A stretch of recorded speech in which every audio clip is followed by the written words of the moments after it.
on prospecting, I really just focus on the expireds. These are people that they've raised their hand, they said they wanted to sell, and then for whatever reason it didn't work out. A lot of them relist. So it's a huge opportunity. And I also like it too because it's a very transferable skill. Like if you can do it in one market or one price point, you'll be able to do it anywhere. What's going on, everyone? Welcome back to a brand new episode of Vulcan7 Coaches and Mentors, where we bring you some of the best in the industry to share with you their tips and strategies so that you can implement in your business immediately. Now, on today's episode, we're going to be talking about team building, prospecting, and something called risk reversal. So if you're curious as to what that is, make sure to get your pen and paper ready. And with that being said, I'm going to go ahead and bring on today's guest, Dan Lesniak. Welcome, Dan. Welcome. Thank you so much for having me today. Absolutely. So for everyone that's watching that maybe is not too familiar with you, just go ahead and give us a little bit about your background. Sure. I got into real estate about 12 years ago. I thought it would be something I was going to do part-time. I previously was in the Navy. I worked in defense contracting, and I kind of got it as a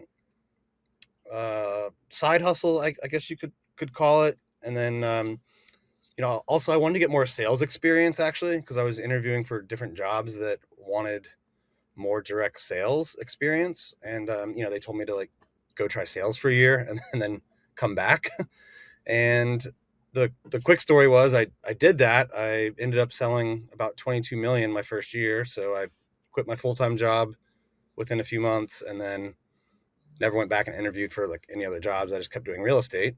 And year two, I started to build a team, and then I built that up to about 4 or 5 agents, and then switched brokerages. And that's where I met my wife, Carrie Scholl, and she had a team, and we kind of started off as competitors, and then things happened, and we combined our personal and business lives, and we built a really huge team at Keller Williams, and then started our own independent brokerage, which we did for like 8 or 9 years. And then along the way, we built some coaching programs and did events for other agents. And then the last 2 years, we've kind of been doing the same thing, except we moved our entire brokerage over to EXP Realty. And we've sold as much through our team as much as like 720 million. That was our best year.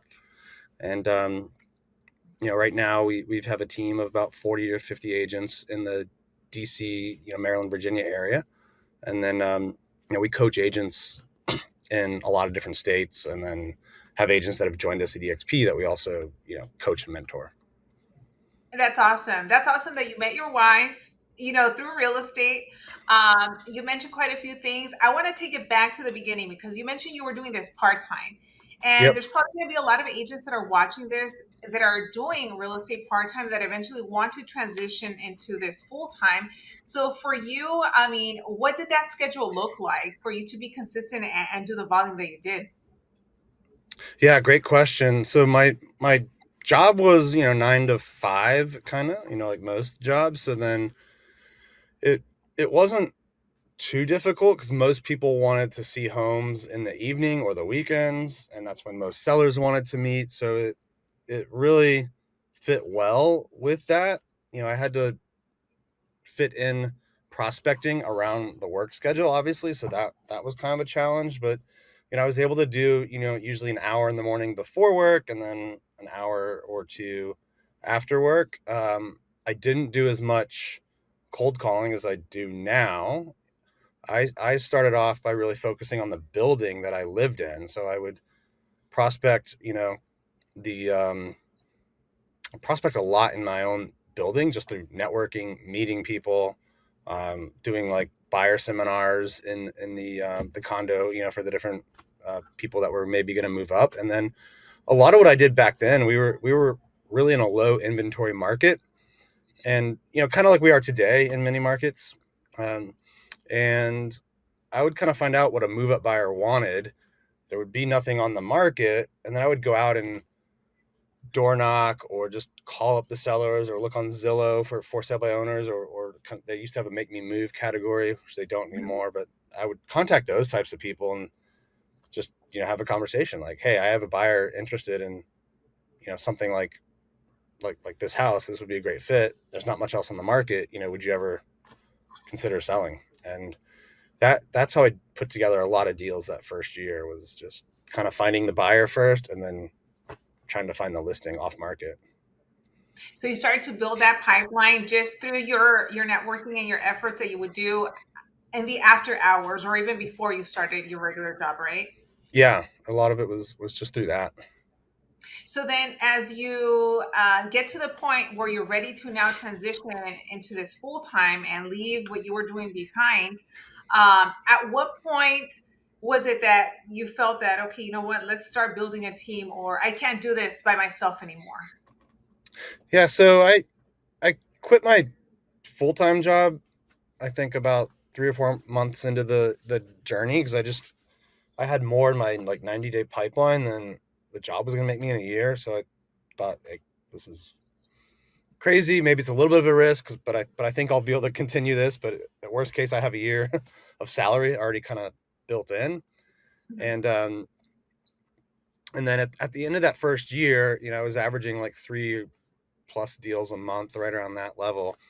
I went out and hired an assistant, and that was kind of step one. And um, then I went out and got one or two agents that wanted to join the team. Right, so then I think the key thing that a lot of people kind of mess up is go get the assistant first, so you can kind of increase your own production and do more personal deals, and then bring on the other agents. Because if you don't do that first, then you become the admin for like multiple agents, and it'll make your own production suffer. So you kind of have to build the administrative backbone first before you go out and add agents to your team.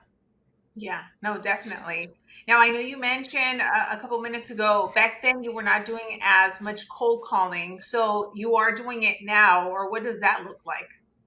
Yeah, so right now, I do about 3 hours a day, and I really want to always have that skill of being able to generate leads that really don't cost anything, um, other than like a dialer subscription, right? They're very low cost when you think of it that way.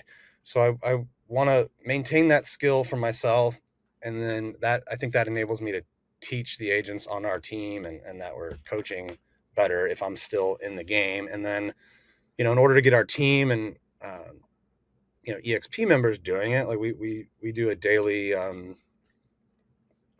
session on Zoom where me and a couple of the other leaders that really do a lot of prospecting. We get on, we do role play for 15 minutes, and then 8 o'clock we start dialing. And there's, I think this morning there were like 10 of us on Zoom.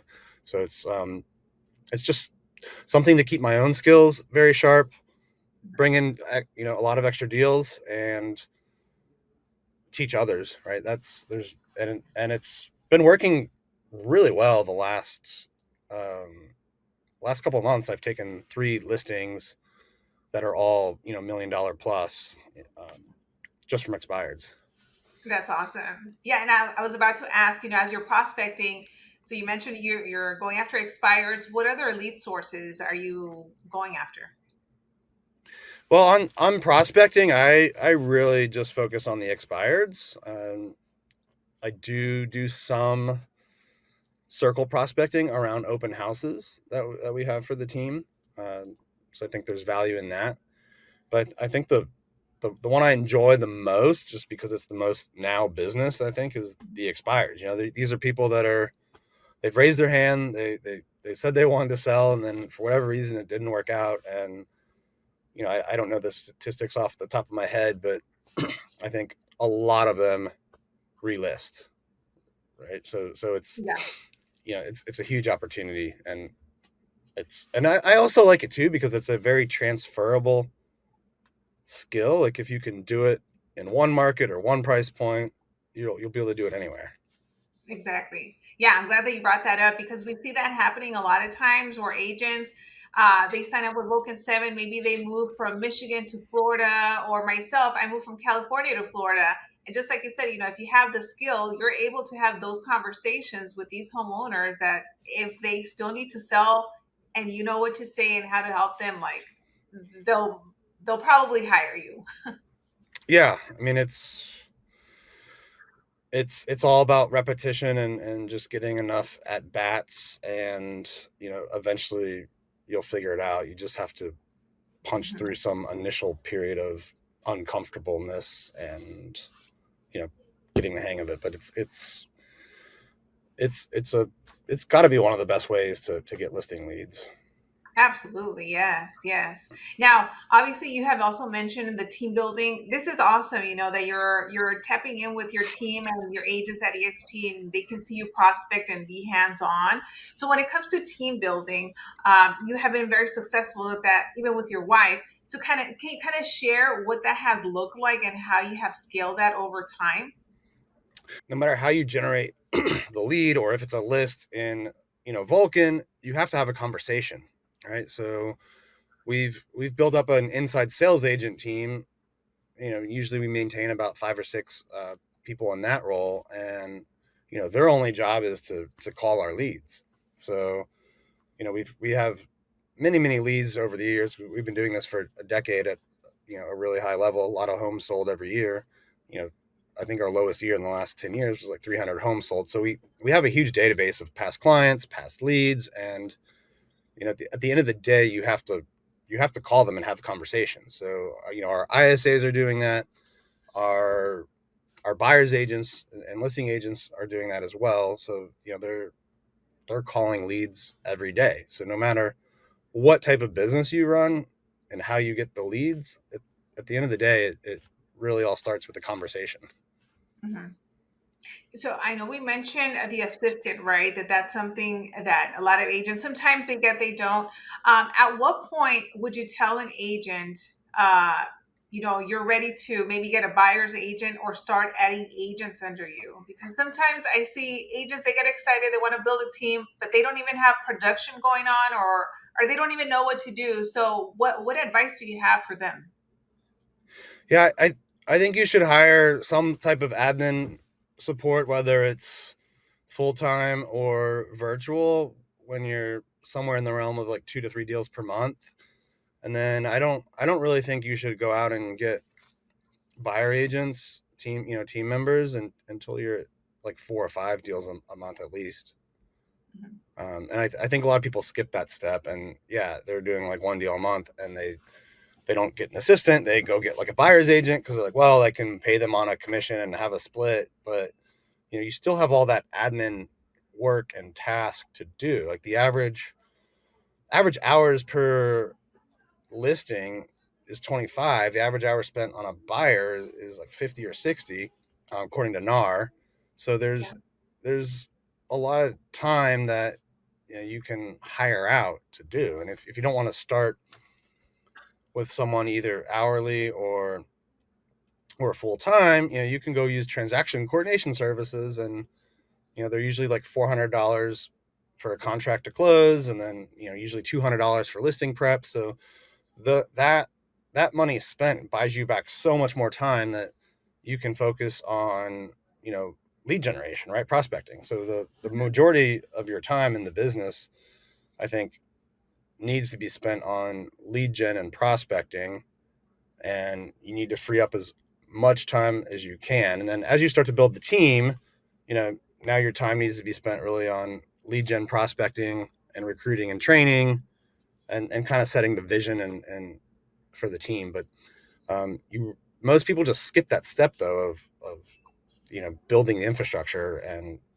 buying back their time, Yeah. and then their prospecting suffers. So I see that a lot. Agents kind of get together, form a team that's not really a team, and they don't have the admin support, and they they don't really have a team. They just have someone they're hanging out with, I think, in a lot of cases.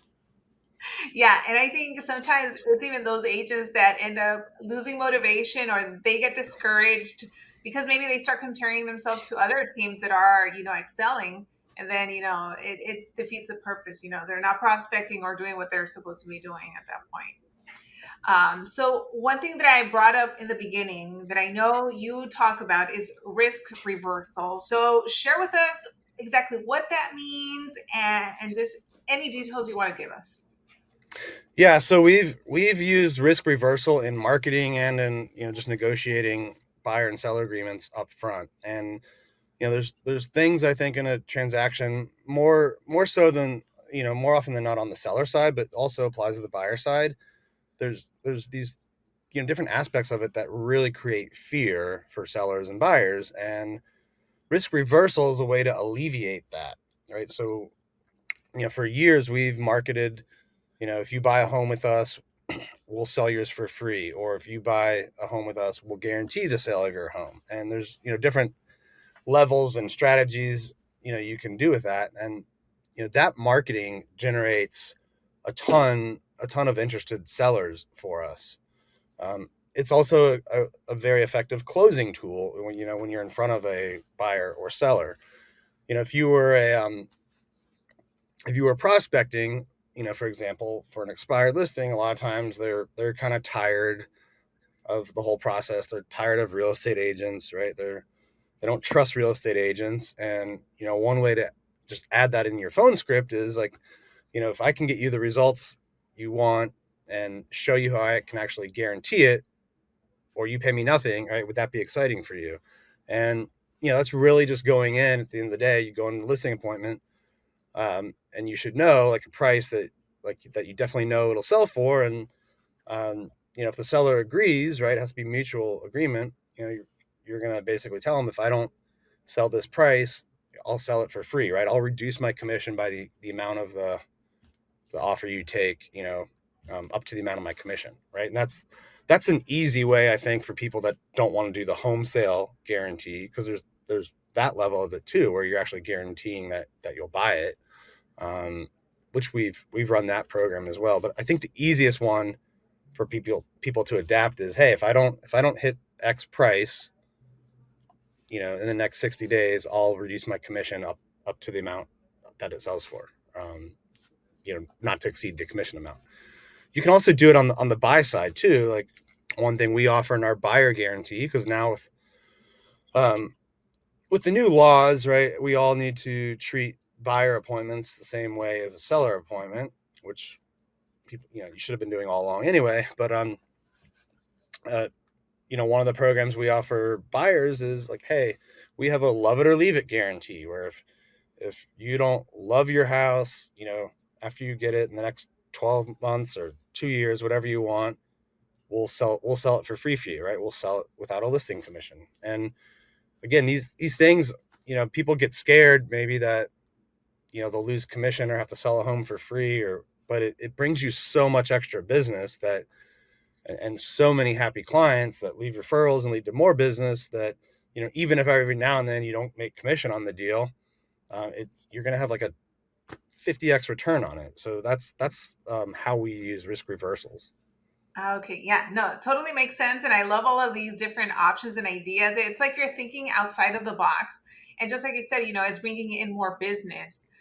Now, I know there's probably going to be an agent that's listening to this. They heard you say guarantee. So, whenever you do use the guarantee, do you also write it into the contract? Or what steps do you take to make sure that, if you guarantee something that it happens, or if it doesn't, like, can you kind of share a little bit about that strategy?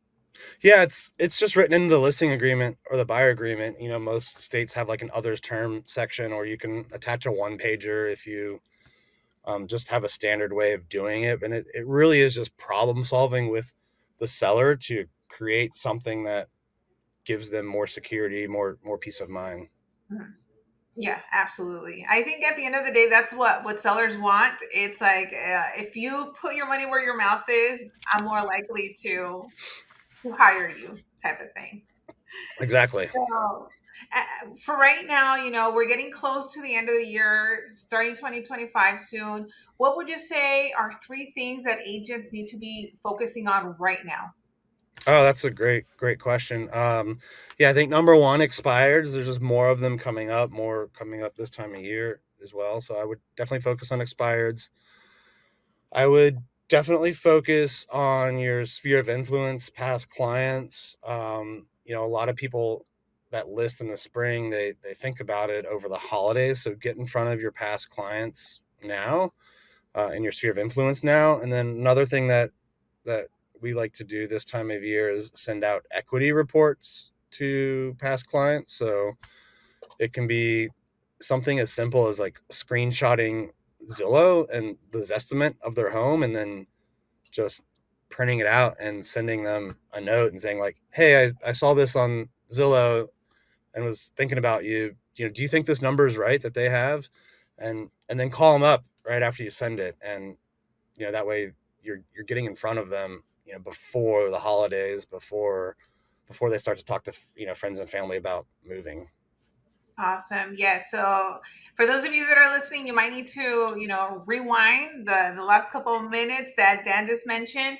And now, Dan, as we wrap up, where can people find you? Should they have a referral, want to learn more about your coaching, your program, your network? Oh yeah. You can text me my cell phone. I think it's on the thing here, 703-638-4393, or I'm very active on Instagram. So if you uh, send me a message, it's just the Dan Lesniak on Instagram. So just my name with a the in the front. Okay, awesome. All right, Dan. Well, thank you so much for joining us today on this episode. For those of you that are watching, if you enjoy this, make sure to give it a thumbs up, share it with someone else, and we'll see you on the next one. Bye. Thank you.